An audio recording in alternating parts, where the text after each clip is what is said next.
Hanggang ngayon hindi naman pa release yung insertion, yung conditional, yung congressional insertion eh.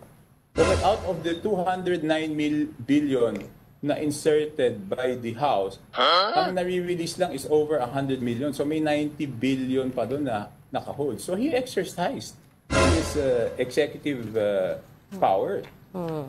Hindi natin pwedeng sabihin. Hindi lang namin ito sinasabi, di ba? People think na pinalusot lang niya yung budget. He did not. So ngayon ko lang ito sinasabi kasi tapos na eleksyon, hindi ko naman po pwede ito sabihin na nandun pa yung eleksyon. No? Kung bago ka lang dito sa NTPH, maaari bang makahingi ng isang like at subscribe? At huwag kalimutan pindutin ang notification bell para ma-notify kapag may ganito tayong upload. Salamat kabayan!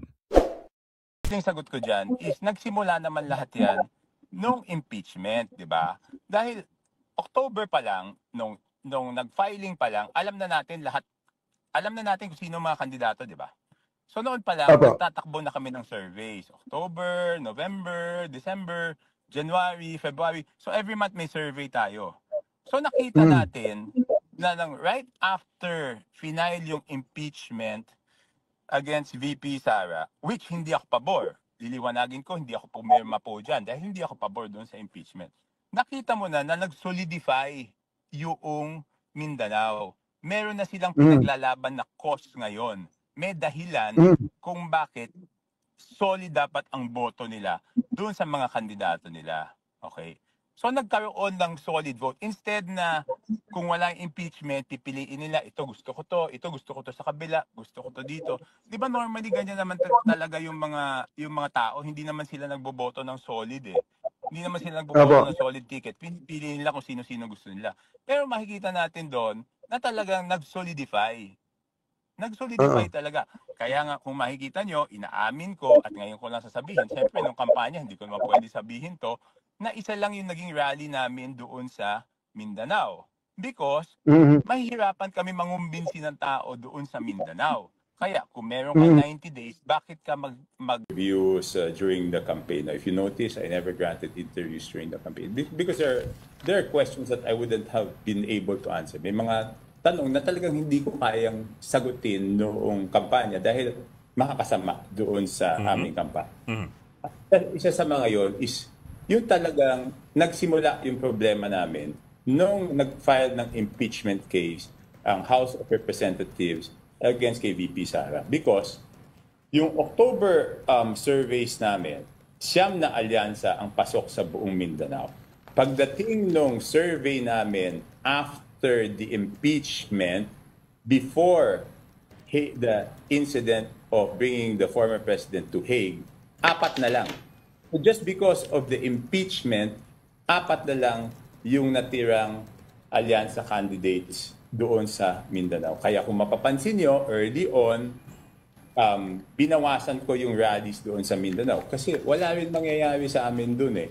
Pupunta kami doon, hindi rin naman namin makukumbinsi yung mga tao. Why would we spend time there, no? And I'm saying this because yung impeachment was self-inflicted. Ibig sabihin, yun total control kami. Pero tinuloy namin, for what? For nothing. Diba? Nag-file ng impeachment complaint February 5. Hanggang ngayon, hindi pa nasisimulan. Pinigilan ko sila noon. Ayaw nilang makinig. Sinabi ko, maapektuhan yung mga senador natin. Ayaw nilang makinig. So, yan ang nangyari. Sir, clarify ko lang, when you say pinigilan mo sila, sino pa yung tinutukoy natin? Sinabi ko doon sa House na anong stand ko doon sa impeachment. Una, sinabi ko, bakit nyo ginagawa yan? Last day of session. Okay? Last day of session. June 2 pa magpaadidinggin ng Senado yan. Magiging issue yan sa election. So, kaya hindi ako pumirma. Tinuloy nila. O yan ang naging epekto. Tapos nasundan pa nung sa Hague. No? So, anong nangyari doon sa isip ng tao? Ang nangyayari sa isip ng tao, masyado nating pinupunterya, di ba? Masyado nilang pinupunterya. Ibig sabihin, una, yung anak, inimpeach mo. Tapos, yung tatay na padala sa Hague. Natuklasan na yung aking duda nung unang-una pa lang, kung bakit nila pinipilit yung impeachment na yan, ay tama. And it was because of the conditional release. Sir, could you continue that? Conditional release ng Di ba, okay. Di ba saan ba nagsimula yung problema ng administrasyon? Nagsimula yung problema ng administrasyon nung hindi nila sinunod yung budget ng Pangulo. Ang Okay. nangyari, hindi nila sinunod, ang dami-dami lang ginalaw. Later on, nagpasa sila ng budget na ayaw ng Pangulo. Okay? Ngayon, because of lack of time, hindi na veto lahat ng mga hindi dapat na item na handon. Di ba? So, ang ginawa Video. ng executive is, di ba nagkaroon ng sinabi, conditional release. We will Yes, sir. review That one. all the line items. So, ano nangyari? May na-hold. Okay? So, noong pinipilit nila ilabas yung mga projects na for conditional release, iniisip-isip ko na noon na ito yung reason para doon sa impeachment para mapilitan yung executive branch na ilabas yung budget. So, hindi ko mapatunayan nun. Pero for the record, nag-text ako na yan ang Until now, I am 100% sure na hindi kumbinsido ang presidente. Bakit? On the day of the signing of the impeachment, I was with the president for a meeting regarding the alyansa. Magmula nung simula na nagpipirma hanggang matapos, hindi namin pinag-usapan. Hindi niya sinabi, bakit ka hindi pumirma? Pagkatapos, lumabas yung resulta, hindi man niya lang sinabi sa akin, Toby, naka 215 tayo. We never talked about it. Yeah. Isang beses na pag-usapan namin, I think 2-3 weeks after, siya yung nagtanong, ano ba yung nangyari? Bakit nila pinilit yung impeachment? Wala bang kalaban yung mga yan? Sabi ko, sir, hindi nga ako sinama, so hindi ko masasagot bakit na tinuloy. Okay? Next, okay, fast forward. So, naka-hold pa rin yung mga conditional release. And up to now, I think there's mga 90 billion pa na naka-hold kasi talagang hinihigpitan yon. So, pinipressure nila ako na i-release yung mga infrastructure projects for conditional release. Sabi ko, hindi pa pwedeng i-release yan. Kasi nga, tinitignan pa kung yan ay mga legit projects. Hindi. Yeah. But sir, Ang sabi nila sa akin, nung dalawang pumausap sa akin na pinapunta ni Speaker, pero naipangako namin yan, paano yung mga pumirma ng impeachment. So nag-report ako kay Presidente, sir, kung ako, checkin muna natin kung legit yan. Pero pinipressure ako, ang sinasabi nila, yan daw, ipinangako nila. Ang sagot sa akin ni Presidente, wala tayong pinangakong ganyan. So sabi ko sa kanya, sir, ito na yung sinasabi ko. Ginawa na impeachment so that they can pressure the executive na pinapirma namin tong mga to para ma-release yung mga conditional release. So ibig sabihin, binenta nila yung political capital ng Pangulo. and yet the first person to sign the impeachment complaint was Congressman Sandro Marcos, which is why it was widely seen, sir, na meron tong blessing ng Malacanang. How do we reconcile these two things? Okay, I had a private conversation with Congressman Marcos, but let's leave him out of this kasi hindi naman siya yung talagang pasimuno nito ang tingin ko naipit rin siya dito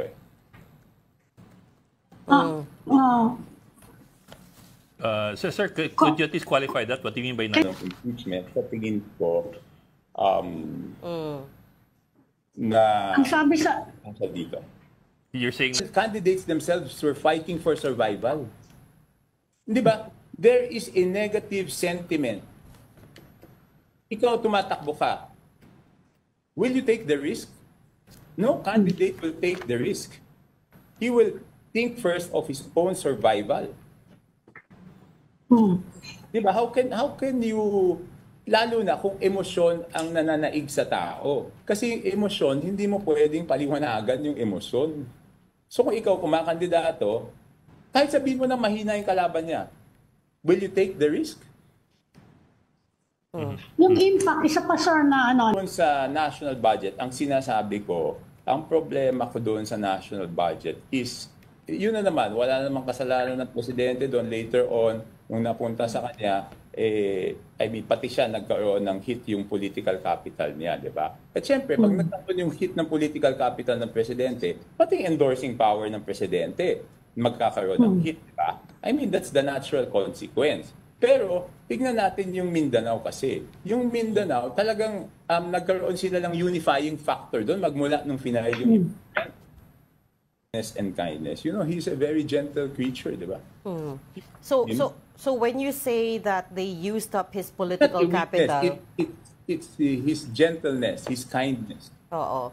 So sir, when you say they used up the president's political capital, the natural next question there is why didn't he do something about it? Right? Why didn't the people around him do something about it? If they But can he already did, see diba? this is going on. It is a supermajority to begin with anyway. Yan ang ginawa niya, di ba? Hanggang ngayon, hindi naman pa rin i-release yung insertion, yung conditional, yung congressional insertion eh. Okay, out of the 209 billion na inserted by the House, ang nare-release lang is over 100 million. So may 90 billion pa doon na nakahold. So he exercised his executive power. Hindi natin pwedeng sabihin. Hindi lang namin ito sinasabi, di ba? People think na pinalusot lang niya yung budget. He did not. So ngayon ko lang ito sinasabi kasi tapos na yung eleksyon, hindi ko naman po pwede ito sabihin na nandun pa yung eleksyon. No? But I have to do this because I have to protect the president. No, he's being blamed for things na hindi naman niya kasalanan. He's paying for things na hindi naman niya ginawa. But on the down, Ang pinagdududahan nito ako, no, there was one time, Yes. I was happy Okay. Speaker Romualdez, sinabi ko sa kanya at that time, Speaker, wala akong kinausap na congressman, walang kumausap na congressman sa akin, no? And he had so many theories, no? Meron pa siyang kung ano-anong theory na yung iba doon, wala akong telephone number ng mga taong yon, no? And then, nung nangyari ito ngayon, ako na naman yung pinagdududahan nila, di ba? Na, kaya kung titignan mo naman, alam ko naman sino yung mga nagpo-post sa social media, mga naman nila yon, di ba? Kilala ko yung iba pa nga, doon ko pa nga nakilala sa bahay niya eh. So, paano ko naman hindi malalaman na hindi ako yung pinupunteriya nila dito, di ba? So, okay. Ako naman, I'm very transparent. Kung sinasabi ko noon na at that time, in November, walang kumakausap sa akin. Ngayon, sasabihin ko naman, may mga kumakausap sa akin. Wala akong kinakausap, may mga kumakausap sa akin na sinasabi na kung dapat magkaroon ng change of leadership para mabalik yung imahe ng House. Naman sinasabi ko na ako, kung ano yung gusto ng mayorya, yun naman ang susundin ko, di ba? I mean, I don't fight, I have to tell everyone, I don't fight my battles patalikod. I always fight frontally. You've known me. In the budget, political capital niya yung naapektuhan doon. For something, in the first place, ayaw niya. yeah. So, ilang beses na-postpone yung signing ng budget. Di ba? Hanggang naubusan lang ng oras, hindi nahanap lahat ng items, may konting na veto, pero hinabot pa rin sa huli. Ngayon, naka-hold. For the record, naka-hold. Oo. Ng meeting, ng show of support, yung iba tumatawag sa akin, Yeah. punta kami doon. Sinasabi ko sa inyo, pumunta kayo doon. Kasi hindi naman ako nagdedeklara, mapag-iinitan kayo. Okay? Congressman, may nagpatawag ng meeting kanina? May meeting kay Speaker doon sa Shangri-La. Show of support. Kanina. Kay For the speaker. For the Okay, speaker. For the speaker. Yung iba tumatawag, what will we do? Will we go? Oo. We want to be on your side. Sabi ko, nako, hindi pa ako nagdedeklara. Pumunta kayo doon, baka kayo naman mapag-initan. No? Ayoko naman kayong mata. Diba? Tsaka Yeah. sabi ko, I'm not actively seeking for it, but I just want to help the president. Diba? Okay. So, yun lang naman sinasabi ko sa kanila. No? At ako mismo nagsasabi, kung papapirmahin kayo, pumirma kayo kasi mapag-iinitan naman kayo pag hindi naman kayo pumirma.